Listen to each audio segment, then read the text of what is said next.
Amerikalı askerin basın toplantısında Kur'an-ı Kerim'e yaptığı saygısı bütün İslam alemini derinden üzmüştür. Daha önce de Kur'an-ı Kerim'e benzer hakaretler olmuştu ama ne yazık ki İslam ülkelerinin liderleri gereken tepkiyi ortaya koyamıyorlar. Başta o Amerikalı asker olmak üzere tüm Kur'an ve İslam düşmanlarını Allah'a havale ediyoruz. Yapılması gereken şudur benim kanaatimce. Zaten tarih boyunca bunun ve bunun gibi niceleri Kur'an'ımıza, kitabımızda yüce değerli olan Kur'an'ımıza gerek Selman Rushdie ve bunun gibi yandaşları devam etmektedir. Yani bunun en büyük sebeplerinden bence Müslümanların gerektiği şekilde cevap vermemesinden kaynaklanıyor.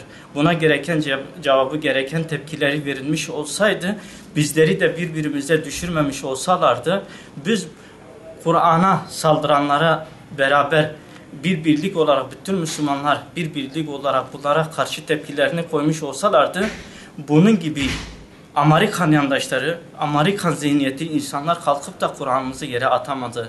Bunu büyük bir nefretle, büyük bir kinle kınıyorum. Emekli bir Amerika askerinin toplantı sırasında Kur'an-ı Kerim'i eline alarak yere atarak kahkahalar atmasını üzüntülü bir şekilde karşılıyoruz.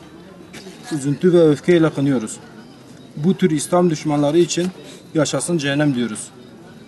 Ve bütün İslam alemini bu tür olaylara karşı birlik, beraberlik olmasını ve bu tür olayları kınamasını arzu ediyoruz.